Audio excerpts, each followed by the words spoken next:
All right. Oh, I can't hear myself in the microphone, baby. Can you guys hear me? I can't hear myself in my headphones. Okay, you guys let me know if you can. Oh, there. That was, I heard a minute. What happened? I don't hear it now.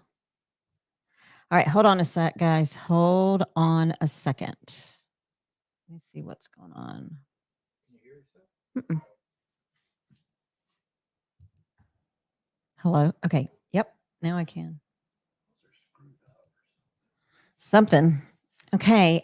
Welcome in. Sorry, we had technical difficulties there, and my guest Lucy is trying to log in as well. I saw her in the basement just a second ago, but she has hopped off. So, anyways, welcome in to No Judgment Here, the podcast. I am Tish Ross, your host.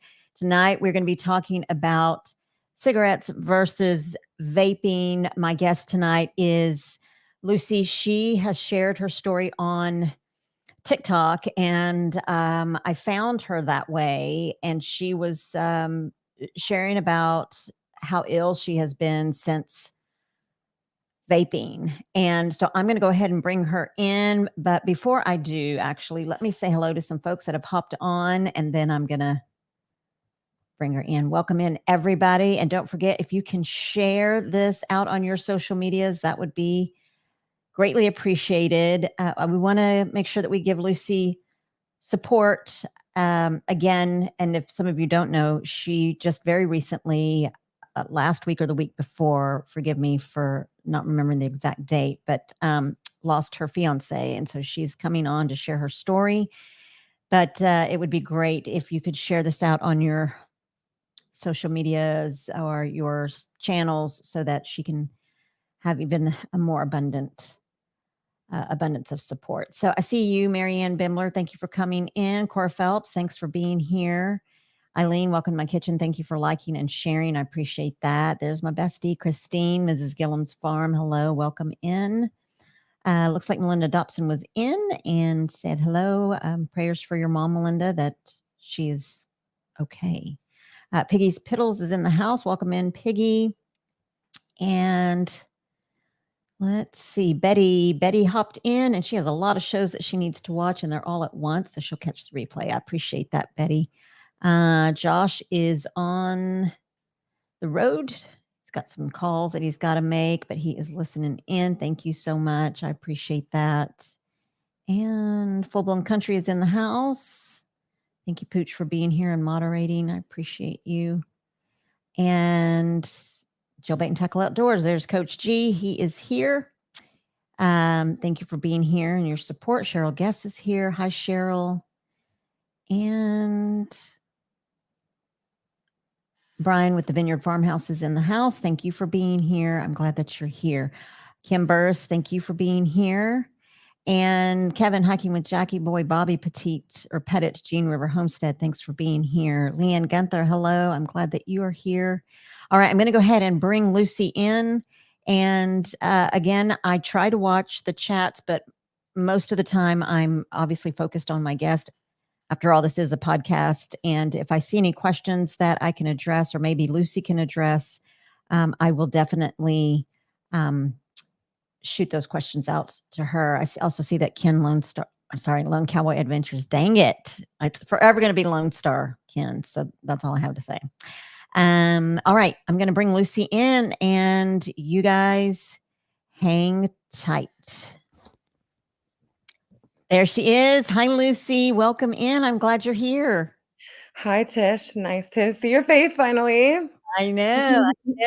I'm grateful, and my followers and viewers that are in right now, they're all here in support of you, and grateful for you to be on and to bring this awareness to whomever is listening, either now or in the future. It is definitely a story that needs to be told. And the other thing is, everyone sends their prayers and their condolences to you. We're so sorry for the loss of your fiance. I want to say first that I was doing some research, and when e-cigs came out, or vaping or vapes and all that stuff, my husband and my daughter actually, what's up? My husband and what is it? My daughter both uh, were on vapes or e-cigarettes or whatnot, and I had heard, like everybody else, had Mhm. heard that vaping was safer than smoking regular cigarettes. Yeah. It's not something that was just thrown up and or made up, because I'm sure that you're going to agree, but it is something that was actually put out in the news and social media and a part of their marketing and selling that e-cigs and vaping, vapes, all that junk is a lot more is safer Yeah. than cigarettes. And the other thing I noticed I was researching is that some ingredients are not disclosed, nicotine being one of them, in some cigarettes. So I was reading that kids ages 15 and up statistically are, and probably younger, but from what I was reading, they started using the vapes because they too were under the impression that they were safe and they just wanted to be cool and use them. But in fact, some of the ingredients or the nicotine was not listed in some particular vapes. And in fact, they do have nicotine in them. And so tell us, I'm going to go ahead and let you speak. I'm going to let you have the floor. This is your, my platform is all of my guest platform to come in and to share your story and to bring that awareness. So, were you a smoker? Tell us how you got started. Yeah, I smoked cigarettes for years. Was aware of the risks, but, the medical community is aware of the risks of cigarette smoking, but it wasn't always like that. I mean, what the millennials and Gen Z are now with vaping is what, our grandparents and great-grandparents, how they were with cigarettes. It was cool. Everyone did it when they were really young, high school age. It was cool. Doctors said it was healthy. Doctors used to tell pregnant women to smoke cigarettes to not gain weight, or like, if you had a headache, they would tell you to smoke a cigarette, stomach ache, smoke a Mm, cigarette. And it wasn't until all these bodies piled up 50, 60 years later and they cut everyone open, that we started to realize as a society that, wow, this is not healthy. Cigarettes killed all of these people. And right. so it is easy for, the vaping companies to make this claim that vaping is safe because it's only been around for 20 years. And we just don't have the data yet. We just don't have enough bodies that have piled up. And there are bodies have piled up. I mean, we have heard stories of, popcorn lung, and there was another one people were dropping dead from. But there's people seem to believe that it's from black market vapes, and that this, Mm, if you're smoking the regulated ones, or the like reputable brands of vapes and juices, that you're going to be safe.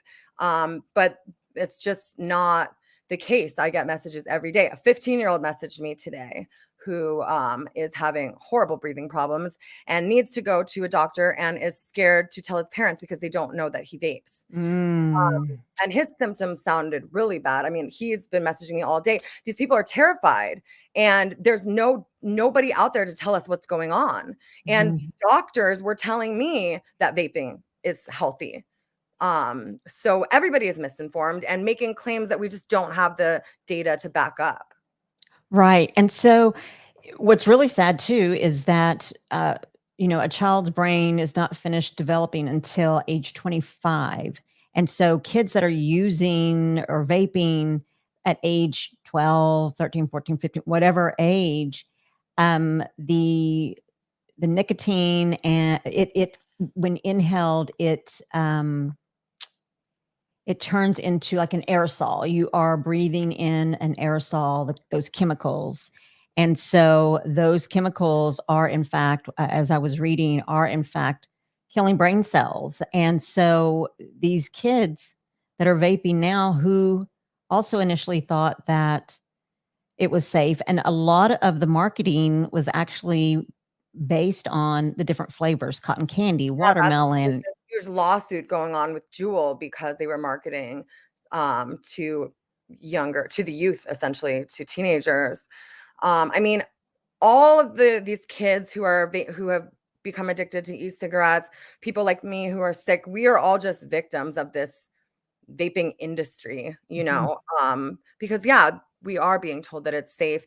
And when I go on TikTok and I say that it's not, I get a lot of pushback. There's a lot of, oh, well, you had to have been using black market vapes. And I'm like, no, I wasn't. And they're like, oh, well, you probably didn't clean your coil. And I'm like, yes, I did. And they're like, oh, well, the juices you were using. Oh, well, that's why the USA just doesn't regulate well enough. Here in the UK, we're good. And I'm like, actually, no, I get messages from people in the UK every day who are sick from Mhm. vaping. It's like people just don't want this to be true. And a lot of people, and I get a lot of like, oh, well, it's because you're overweight. And I'm like, well, I've been on prednisone for a year and I have a lung disease. So Mhm. yes, I'm like, I was a very fit, very physically active person before I got what I have, which is called hypersensitivity pneumonitis, vaping induced hypersensitivity pneumonitis.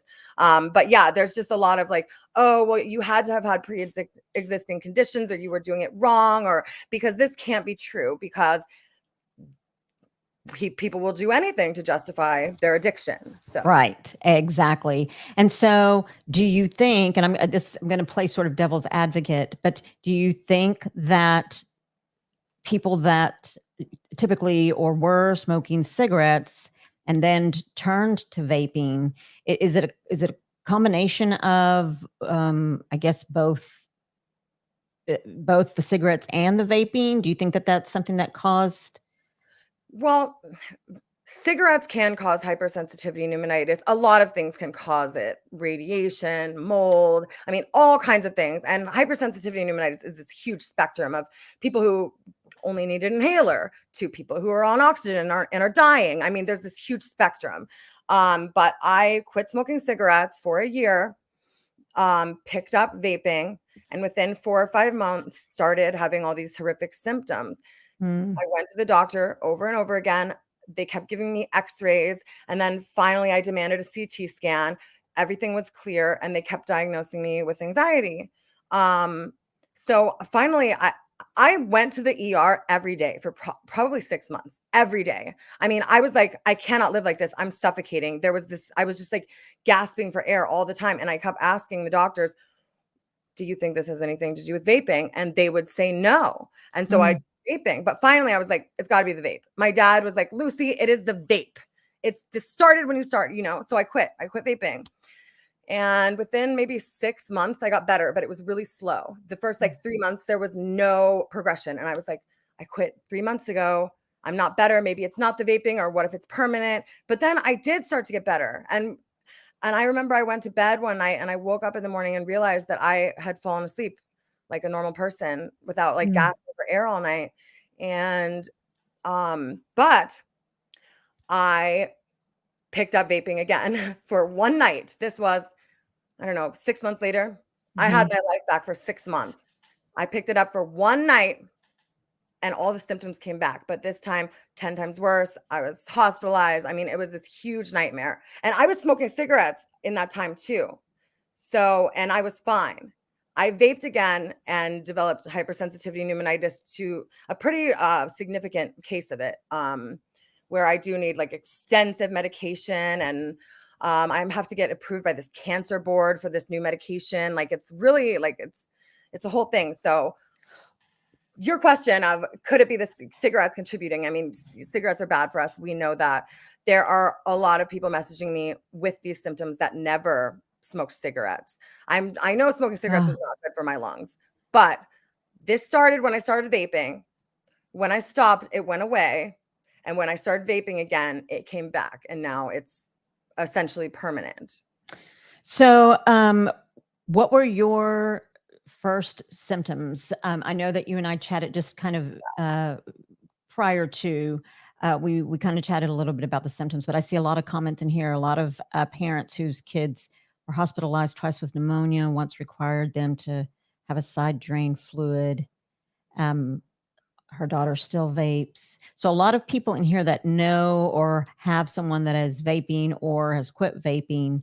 Yeah. Someone else said that they are using a patch to try to quit. But what were some of your first symptoms and signs before you? I mean, was it really, were the symptoms quite prominent at first, or was it a No, gradual it thing? was gradual. It was very subtle at first, and I would get these attacks of air hunger. It's called air hunger. It's kind of it's hard to describe if you haven't experienced it, but it was just this feeling like there was no air going in, and it would mostly happen when I would lay down. So, so that was how it started. And Mm, then but I would go to the doctor. I would tell them, I'm like, it feels like there's no air going in. And I would describe the most bizarre things. I would say, it feels like there's a cloud inside my lungs, or it feels like mm, there's like a coffee filter over my lungs, like blocking the air from going in, like these very weird sensations. And the doctors kept sending me to behavioral health, kept sending me to therapists. I kept getting diagnosed with, depression and anxiety. But then it got worse. I mean, it got to the point where I couldn't even lay down without just gasping. My lungs would feel paralyzed. And I would go like, 4 or 5 days without sleeping because I was afraid to even lay down. There was burning, there was itching, a lot of itching in my lungs. And mm, everybody that messages me with these symptoms or similar symptoms, it's a big spectrum. There are some people that are experiencing this exact same thing. They're like, I cannot lay down. I'm afraid to go to sleep. The second I lay down, I suffocate. And then there's some people that are like, I'm just having slight itching and then a little bit of like the air hunger. So, I mean, yeah, and it's this huge spectrum of these symptoms, but to various degrees that are happening to, I believe, probably hundreds of thousands of us. Because if I have over 1,000 messages from people in the mhm, span of a year, then I believe it's got to be thousands and thousands, if not hundreds of thousands of us. But because, like you said, some of it is so gradual and so subtle, mhm, people are, I mean, the doctors are ignoring us, and for lack of better knowledge, for they don't know that vaping does this. So a huge part of what I'm doing is trying to educate the medical community, and any doctor that I speak to, I tell them, when someone comes in and they say they can't breathe, ask them if they vape. That is mm. so important because I was looking at an urgent care like facility. I like Googled it, one near my house a couple months ago, and I found a review where someone was like, I went in there and I told them I can't breathe and they treated me like I was crazy, but I have this weird feeling when I lay down. Like, it was a review for the urgent care. And I was like, Wow. oh my God, I wish I could contact that person. Like, all over the world, people like me are going into urgent cares and ERs and to our doctors and telling them that this bizarre thing is happening. And we're all getting diagnosed with anxiety, sometimes asthma, because our x-rays are clear. And an x-ray is only going to show a broken bone or an infection. So it's bizarre to me that, especially someone like me that was going so many times, that it took 3 years to get a high resolution CT scan. And so that's what it took, was a high resolution Yeah, CT scan, I had high. because so you continued to go, and it is so hard, when you go to a doctor, a physician, emergency room, and you go in and you explain what's going on. And like you said, because they don't have, or they have not the proper research or the proper um, awareness, education, whatever, statistics, whatever you want to call it, then they unfortunately are mistakenly diagnosing people with you're probably having a panic attack, or maybe you Yeah, have anxiety, like you said. And it's not that people are coming in feeling like they have COVID, because that's another big yeah, thing that people mistake not being able to breathe with, or yeah. doctors, that's kind of their go-to. So how many visits, or how long did it take before someone finally said or listened to you? Yeah. So, my insurance started denying my referral claims because I was asking to see pulmonologists, asthma specialists, allergists, cardiologists, all these different things. I was begging them. I was like, I cannot live like this. Mm. Please send me to someone who can figure this out. And my insurance was denying all of the referrals. So I started paying out of pocket for I saw 3 different allergists, 2 different asthma specialists. I saw a cardiologist. I did a sleep study, like at a sleep medicine clinic. It was like $2,000 for the sleep study. They didn't find anything. Um, I was doing tons of acupuncture. I mean, I was just desperate.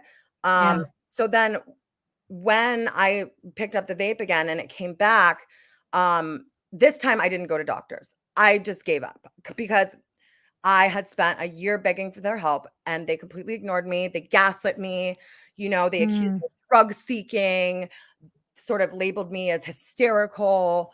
So I just went on a quest for healing of my own, and it would go away sometimes. It would flare up. I sort of lived in this, I'd have a great month where everything was okay, and then I'd have a flare up for 3 weeks and I would be like literally suicidal. Because this time it wasn't just the itching in my lungs, it felt like there were chemical burns in my lungs. And that feeling that I kept describing of there's a cloud in my lung Mm-hmm. makes sense when you figure when with the diagnosis, which is chronic inflammation. It makes sense why I was having that feeling. But um Gotcha. someone actually blew a vape cloud in my face in like early January of this year, and it flared back up, which it would do when I was exposed to too much smoke and stuff like that, or even chemicals, certain things. But this time it flared up, and I was in bed for a month in agony. And my mom kept saying, "Go to the emergency room, go to the emergency room," and I kept saying, "No, they're not going to help. They're not going to help." Finally, I went because I was in so much pain. I needed pain management. The amount of pain that I was in, I mean, I needed like a morphine drip. My pain was a 10. I showed up to urgent care. I told the doctor, "You're not going to believe me," because no one believes me. And she assured me that she believed me and she was here to help. And she ordered a CAT scan. Um, and what happened was they found out I was in a thyroid storm because I have thyroid problems. So when I was hospitalized for my thyroid, and she told the EMTs, she claims there's something wrong with her lungs. We think she's drug seeking or she's over exaggerating, but she needs to be hospitalized for her thyroid. And then in the hospital, I was finally given a doctor who listened to me. And she said, "Has anyone ever given you a high resolution CT scan?" And I Mm-hmm. said, "No, I've had like 50 x-rays, probably like 5 or 6 CT scans. Mm-hmm. I don't know what a high resolution CT scan is. Right. Let's do one." And they came back and they said, "We found something." And me and my mom was there too. We started weeping with joy. She Mm-hmm. said it's called hypersensitivity pneumonitis. We have a pulmonologist coming to educate you on this. We don't know if this will ever go away, but there are medications that could help. And I was just like, for 3 years, I've been suffering with something and there's medications to treat it. And you guys have been denying me the healthcare. Like for me to have, you've been denying me my quality of life. You've been treating me like I'm crazy, but there was such power in the name. All of a sudden Sure. I had a name. And that's when I went to TikTok and I made that video, Mm-hmm. because I made a few videos before where I talked about, oh, this weird thing happened when I used to vape, and I'd explain it. And I would get messages from people like, "Hey, I saw your video. The same thing's happening to me." But it was only like sporadically. The video got like a couple thousand views. But when I went on TikTok and I said, "I got hypersensitivity pneumonitis from vaping," I put the video on. An hour later, there was like 1 million views. Like I couldn't Yeah. believe it. I didn't know I was going to go viral. That was never the intention. The intention for me was always to warn people, because if there if when I was going through all this, if I had seen someone else's video saying that, I would have known A, that I'm not crazy, B, I need to demand a high resolution CT scan, Mm-hmm. C, that there's treatments for this, there's hope. So that's why I make these videos. I just want the people who it's happening to know Right. that you're not crazy.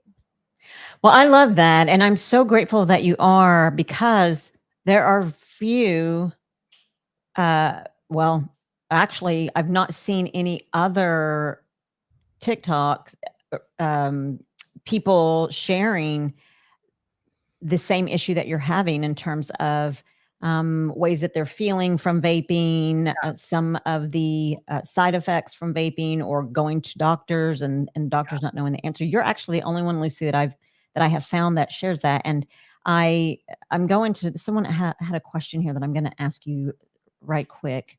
Let's see here. Oh, they said, Christine says, I'm curious if Lucy's pulse oxygen was normal at each visit. So were your, was, My oh, it oxygen was, was normal, and the messages that I get from people every day are saying the same thing. They say my x-rays was clear, my oxygen levels were normal, and my doctor says that I have anxiety. So most people who have this have not been diagnosed yet. um I was I'm somebody that suffers very dramatically and outwardly, and I was going to find the answer, and and I, like I said, I went to the ER every day for 6 months. I mean, I was not going to let this go. I think there's mm, a lot of people suffering silently.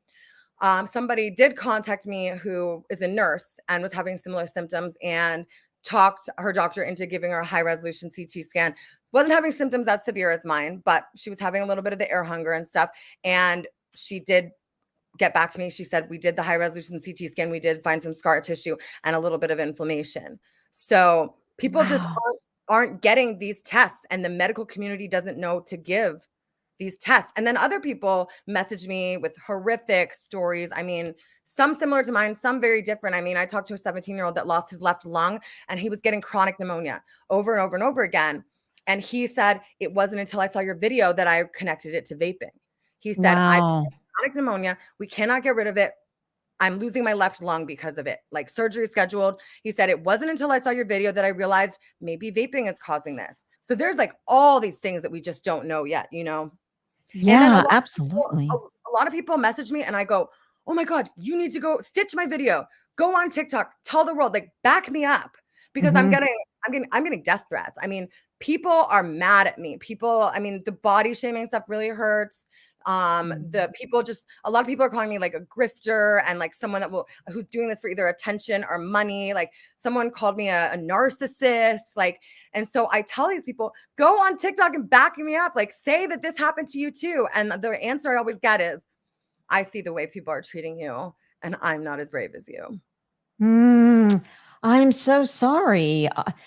My gosh, I have to agree with you that social media can tend to be, it can be used for good. And there's always going to be, unfortunately, even from people that um, have no reason to be disrespectful or mean or ugly or whatnot, there's always going to be somebody that says something negative. Yeah. The unfortunate thing is when people say negative things, the people that are actually seeking help and whatnot, they do tend to back down and not want to stand up and support. But Yeah. my hope is that with you being, thank God, the dramatic, outwardly person that you are, that you were nonstop and dead set on trying to find out what was really going on. Thank God that you did, because now you are the voice for many Yeah. that don't know what's going on with their body, but have similar symptoms, and then can go to their physicians or the ER and whatnot, and ask for Mhm. the high resolution Yeah. CT scan. And so you said that it's chronic. So it's different for everyone. I mean, I've had these symptoms on and off for about 3 years. Sometimes we get it under control. I've had to stay on 20 milligrams of prednisone for the last like 4 months. It's just not gotten under control. The prednisone has been awful. But like I said, I am getting approved for a biologic. I'm hoping on Thursday. That's when my appointment is, the like cancer board.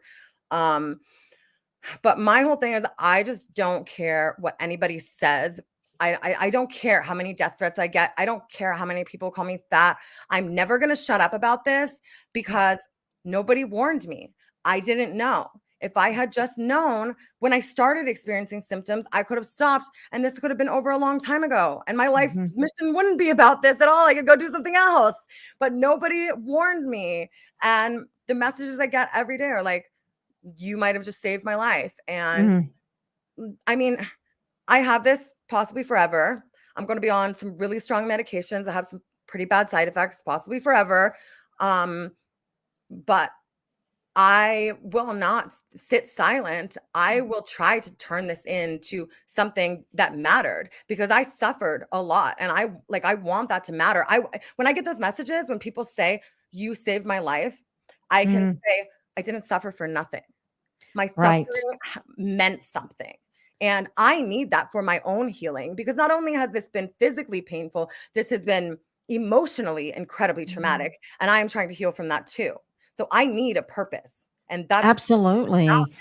Well, you know what? I think that God or your higher power or whomever, I believe that, obviously we are not, um, I believe that some of the pain, I believe that all of the pain that we go through in life, that if you can turn it into a purpose, a mission, as opposed to, which I'm sure would be quite easy to go inward and to isolate yourself, especially when you receive a lot of negativity as well as death threats. And I'm sorry to yeah, hear that. But the fact that I love what you said when you said, I'm not going to shut up about it because people need to know. And it's very apparent and very obvious that there are a lot of people who are messaging you and saying, I have the same symptoms. And for someone to say, you saved my life, I'm like you said, I'm sure that that is just brings you so much, like you said, a purpose filled life yeah. I to, mean, I just wish I was healthy. I would give it all back. You know what I mean? I just want my lungs back, but mm, I may never get that. And so this is what I have. It doesn't always feel like enough, but it's something. mm, And when people tell me like, "Oh, you're lying, you're making this up," I'm just like, "I'm trying to save your life right now." And mm, like, you don't have to listen, but I'm trying to save your life. I lost and even though this isn't, we don't think that I'm one of the people that's going to die from hypersensitivity pneumonitis. I lost quality of life. And um that's why I don't really like when people say everything happens for a reason, because mm, that's for me to decide and figure out on my own. Don't tell me all this trauma that you've experienced was for a reason. I'm out here mm, creating the reason. It's for a reason because I've decided that it's going to be for a reason, because like I said, mm, I will never shut up about it. So yes, as cliched as it sounds, when someone says everything happens for a reason, that doesn't mean sit down and wait for the thing. Get up and fight. And luckily I found an audience on TikTok that's listening. And yes, it's good and bad, but I mm. know that what I'm doing is important. And now I know that my suffering wasn't for nothing. It was for something. Yes, absolutely. Thank you so much for sharing that. And I'm just so glad that I happened upon your one of your TikToks. It Yeah, you're was my just live, right? yeah, it That was was. my It was. live, And I was so glad. I was like, wow. And obviously there was something about you for to me that just really made me think, okay, so we all have social or a lot of people have social media platforms. And I figured, you know what? She's on TikTok.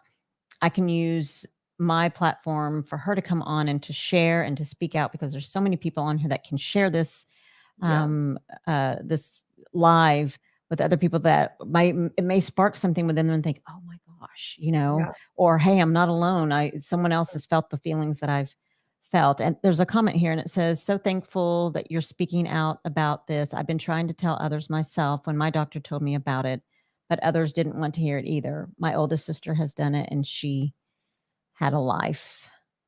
24 years smoke free. Well, congratulations, guys. yeah. Oh, she has living issues now, is what she said. Mhm. Yeah, Um, and so what is your treatment like? Is it medication? What yeah, was your life before? I mean, were you active yeah, and then now it has obviously yeah. changed dramatically? Um, Before I got sick, I was running a children's theater troupe. I was involved a lot in regional theater. I was doing musicals. I was singing and dancing. I mean, I was I was in the ensemble dancing whole two-act musicals. I loved to dance. I had danced professionally in Vegas when I was younger. Yeah, I was an actress. So I was, Mm, but this happened, and A lot has happened, but my social media is where I express myself, and like it's just like theater was and dancing was for me. It's another way of creating and being creative. So when people are like, "Oh, stop whining," I'm like, "Well, get off my TikTok page. This is mine. I didn't know that you guys were all going to come here. I didn't know this was going to happen. I was just expressing myself, and creativity is one of the ways that we heal. Mm. Um so And then and so are you on medications oh for yeah, this? And yeah, mhm. I'm on prednisone, 20 milligrams of prednisone. I take oh, what is I take a couple other asthma medications. And then I do an inhaler called Advair, I Mhm. think. I'm on a pretty high dose of that. Um What else? I mean, and then I do my own stuff. I do cold plunges, ice baths, Mhm. the Wim Hof method. I highly recommend it for not people with just lung issues, but any health issues. It's really good for the whole mind, body, spirit. But yeah, the prednisone has been bad. But Mm. um, but like I said, this is my quest for meaning, and everyone that comes into it is welcome into my healing space. You know what I mean? And the people that are saying that I'm lying, I really don't care, because in like 20 years, no, everyone's gonna know I was telling the truth. Mm. There's going to be a lot more illnesses that probably don't even exist yet that Right. are going to exist, lung illnesses, because of vaping. And in 20 or 30 years, these people are going to be maybe they'll remember that they called me fat on TikTok and that they hurt my Mm. feelings. Maybe they won't, but like some of these people I know are going to be coming to me soon, within the next few Mm. years, and saying, Mhm. "I trolled you. I made fun of you, and now there's something wrong with my lungs." Mhm. Um, I'm not saying it's like karma or anything. I just know that vaping is incredibly, incredibly dangerous. I Mm. have a whole archive of it. I'm hoping some scientist someday wants to do some research, wants to see my archive of all my messages, from all these sick people. And we're gonna see this trend of all these people going to the ER. Their oxygen levels are normal, their x-rays are clear, they're sent home, they come in again over and over again, they're misdiagnosed with this, like literally this archive that I have. Someone's gonna find it useful one day. So I'm keeping it. And so, Lucy, you and I were chatting uh, before or earlier, and again, we are so sorry that you lost your fiance. And I asked you if it was okay if I Yeah. asked how he passed, and how you're doing now. How are you doing? I mean, Yeah. grief it's so different for everyone. But Yeah. how did your fiance pass? Yeah. So he passed on June 8th, actually. So it's been almost a month and a half. Me and Blake were both recovering addicts.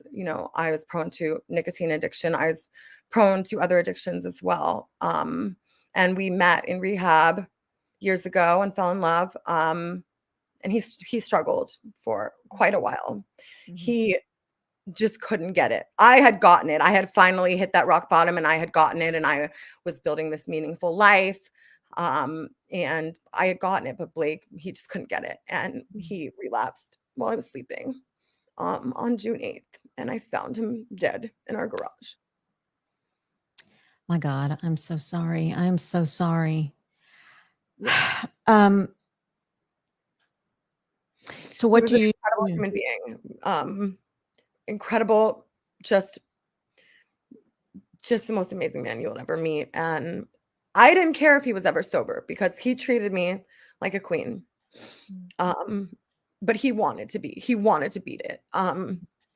And yes, grief is different for everyone. And I think as a society, we don't understand grief, and we don't know how to grieve, because people keep saying, it'll make you stronger, and I'm like, I don't want to be stronger. I was strong enough, where people say that like everything happens for a reason. Like I just lost the love of my life. Like maybe someday I will look back and I will say there was a reason, but Mm. that's for me to say. Don't tell me that. Um, I'm I'm a loud griever, you know, I go get my coffee in the morning and the barista's like, "How was your day?" And I say, "My fiance died," you know, like I tell everyone. I'm just processing it, and you know, the stages of grief don't have it's not a linear thing. Right. Sometimes I still can't believe it. And then sometimes I'm angry. And I'm angry at the system. And it's similar to with vaping, the way that which is an addiction. Nicotine addiction is also an addiction is in the DSM-5. It's a mental illness. Right. And the way that we are treating addiction, we are failing people. We gave them vapes and said this will help you get off cigarettes, and you know this is going to kill a generation. Um, the way that opioid addiction is being treated, I just think we are trivializing something that um, something so devastating. And I feel like the system failed Blake because Blake had relapsed before, but he was always on some sort of opiate replacement therapy, like a Suboxone or something. Hmm. Um, he had gone to a treatment center and been weaned off of all of that. And that would have helped him maintain his tolerance. And it because it wasn't the opioid that killed him, it was that he had no tolerance to it. Um, Mm. so I have been using my TikTok to speak out about that, about the importance of Suboxone, naltrexone. That there's this notion that we need to get addicts off of all addictive substances, but then they get out of rehab and they relapse and they die because of it. And I just want to advocate for more liberal and more long-term use of opioid replacement therapies. Not in everyone. Someone like me, you know, I've been sober for years and I didn't need it. But someone like Blake, all we had to do was look at his history that he had been to treatment 15 times in the last 10 years Mm. and say, okay, this kid's probably not going to stay sober, but we can keep him alive. Mm. Wow. You know, and I've had several guests on that uh, either or even in the chat in the comments that have chatted about addictions, whether it was a child or whether it was the adult themselves. And you know, my husband and I, we lost our son. He was um, addicted to heroin for a while, and then thank God he was clean and sober when he was killed. He and his girlfriend were killed in a motorcycle accident, and the toxicologist report came back and said that he was clean and sober, which we that was a gift. But Oh, wow. So you he know was about grief. You should be telling me. You know about how long ago was this? in 2018. Okay. Mhm. And you know, he had gone to a couple of rehabs, and I think that there are even five rehabs that not from his perspective, but from other people that I know that were horrible. Like they were not, unfortunately, a state funded Yeah. rehab and horrible. And most people that were in there, according to the friend that I know, were just in there to get a paycheck, and they didn't care if people were smuggling stuff in or not. They were just there, and oh well, you know, not Yeah. really in there genuinely helping people to understand what the root of the problem was and Yeah. how to give them some tools to Yeah. so that when they do get out and something tragic happens or traumatic, then they have the tools and the to cope. And so with this might be kind of personal question, and you can say that you don't want to answer, but how are you coping? How are you coping? Music. I'm a musician. Me and Blake, you can search Blake and Lucy on YouTube. We have lots of music videos, and you can search Blake and Lucy on Spotify or any of those. Me and Blake fell in love in the music class in rehab. Mm, He said he heard me sing and he knew that he loved me. And mm, so yeah, I'm writing a lot of music. I have a new single called Overdose dropping next month, a music video coming out. It's the story of finding him, and it's very sad and fierce, and I think it's a song that a lot of people are gonna relate to. Mm. Um, but I just hear Blake saying, "Look, I'm still making you sing. I will always Mm. make you sing." Blake wants me to sing, and yeah, that's pretty much the only time I feel better is when I'm. And he built this beautiful recording studio where he Mm. died in our house. So he left me this beautiful studio and all these instruments and all this software and all these, all these different sounds and plugins. And so I go in there and I make music and I talk to him um and gratitude is stressed a lot in recovery from drugs, and I think it's important in grief too. Mm. I'm so grateful because if I never find love again for the rest of my life, he loved me enough. Mm. He loved me that much. And some people never find that. Wow.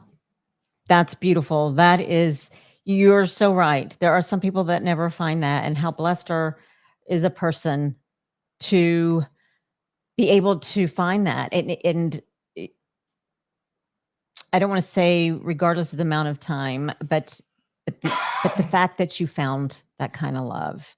Yeah. Um, and I hope and I pray, Lucy, for your recovery, your grief in your recovery and grief. And, you know, when you said I should be telling you, I will tell you this, that there is obviously no time limit. There are good days, there are bad days. Even years later, there are days when it felt like it was yesterday. And receiving that phone call, and it's but what I do know, and something that you had mentioned when I asked you if you still wanted to come on, and you said yes because I know that Blake would want me to come on.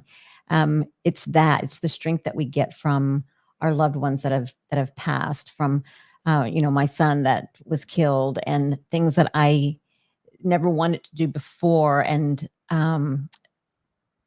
as this may not make sense to some people, but there was also beauty in his death, a gift in his death that he'd given me, in terms of giving me, like you said, the fierceness to move forward, take that step, go do it, live your life. Because he was almost killed in a motorcycle accident when he was in high school. And then he was just like, I'm going to get back on the motorcycle, because that's what he loved to do. And so I always hear at times when I'm afraid to do something, I always hear, do it afraid, but do it and live your life to the fullest. And I'm grateful for the strength that I get from hearing his voice, or seeing his face when I get to see his face. It's not often, but so there is no time limit. There are good days, there are bad days. Years later, you may find yourself feeling just as hurt as you do today. But then there are days when we feel like, I can do this, and life goes on. Life goes on, It and feels like it should stop. It feels like it the world does. stop, but it doesn't. And so yeah, so you get through every day, and grief is a reflection of how much we love. And the grief was 100% worth it. It is 100% worth the love because it was Mm, magical. And he mm, saw me. And I know he's proud of me. he is. He is proud of you, Lucy. I'm so sorry. So let me ask you this, sweet girl. First of all, there are a lot of people saying, I love you, Lucy. Thank you, Thank you, Lucy. everyone. God bless you. Oh, that's just so amazing. There's someone else that said they came in late, but they're going to go back and listen to the whole thing because they actually vape. So that's good. Yes, please go back and listen to the entire um, message, because it is definitely one that will open your eyes for sure. But let me ask you this. Who who is Lucy today? Who are you today? Not what other people want you to be, not what other people think you are, or who you are. Who are you today? I'm someone that has been very lucky in certain aspects of my life. I have incredible parents. I have been, blessed financially. Um, and I'm someone that has been very unlucky in others. Um, someone who has had a lot of health issues, someone who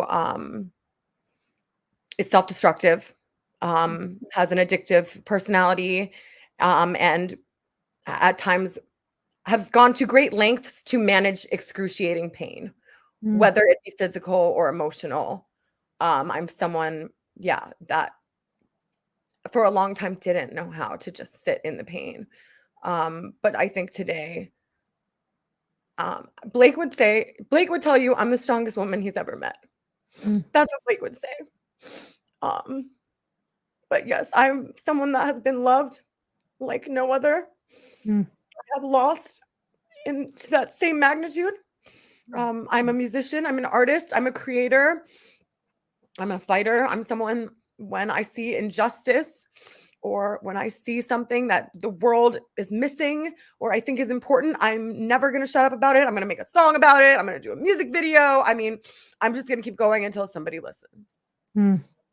Well, I love that. And Lucy, thank you so much for using your voice. And, I feel like when you said that you grieve, outwardly, or you're very outspoken. I thank you for being that way. We need a lot more Lucy's in this world. We really do. A lot of people that will stand up, Totally. speak out, Thank you. speak up. And so, I thank you so much for coming on. And gosh, continued prayers for you. And it breaks my heart because I have to say you look a lot like my son's fiance who was killed on the motorcycle accident with him. And you're such a beautiful soul. And I'm so blessed and honored to have met She must you. have been super hot. She was so beautiful. And I do know that he brought her home for us to meet. And so I know that that was even going to be someone that was going to remain in his life for the rest of his life. But they're together now. And, and one of the things that you said with a lot of, that a lot of people I'm sure feel, and you expressed it so well, is that when someone passes that, we feel like the world should stop. I actually remember walking into a grocery store to buy some cereal after my mom passed away, and I thought, why is everybody still doing these things? And if people look at me, you don't even know what the pain that I'm going through. You have no idea. I just lost my best friend. And here everybody's just keeps on keeping on, and so I get that. That is such a great way to sort of explain or express the pain that we are in, because when you lose someone that you love so much like that, you just expect everyone else to just can everyone just stop. But Yeah. unfortunately, the world continues. Fortunately, I guess I should say continues, and you and I have to as well. And You have to bear the unbearable. that's right. And so thank you for being that voice for everybody. My gratitude to you and everyone else here. Thank you all for being here. And there's one comment here. It says, from Tristan, he says, God puts his strongest soldiers through his hardest fights. Just keep pushing, Lucy. You got this. I will. Lucy, if you're ever feeling less than a great person, then come back and chat with us on this channel and Yeah, talk I with really us. Absolutely. This channel, everybody that comes on is family. And if you're ever feeling lonely, come on in. We'd love to be here for you and be a community that supports you, because nothing gets somebody down more than negativity. Even though we say we don't care, mentally it's exhausting. Maybe we don't care, but mentally seeing those kind of things is exhausting. I can say that when I see sometimes people say, why are you having that person on, or why are you talking about that? You yeah. know, it's not nice, and it doesn't feel good. But It hurts, but it's never gonna shut me up. But yeah, it's not pleasant. Everyone wants to be liked. We all want to be loved and held and all that. So yeah. exactly. Well, thank you so much for coming on. Thank you for everyone in the chat and for all your Yeah. sweet comments and your love. And I will share this out so that other people can listen, as many people that can listen. And please, if you have the opportunity on your platform, if you would share this out as well, because obviously not everybody that follows everybody else follows me. But if this video can get out and share this most important message on the dangers of vaping and some signs to look for, that would be so great for those Yeah. people that need to hear it. So you have such a great evening, Lucy. Thank you so much for coming on. And you have a great, great night. Yeah, you too. Thanks to your audience. You guys, thank you for all the uplifting comments and Yeah, and I'll see you around. Okay. Thank you, Lucy. Bye, everybody. Y'all have a good night. We'll see you guys next week or see you on Wednesday night for family night. Thanks for joining in. Bye, guys.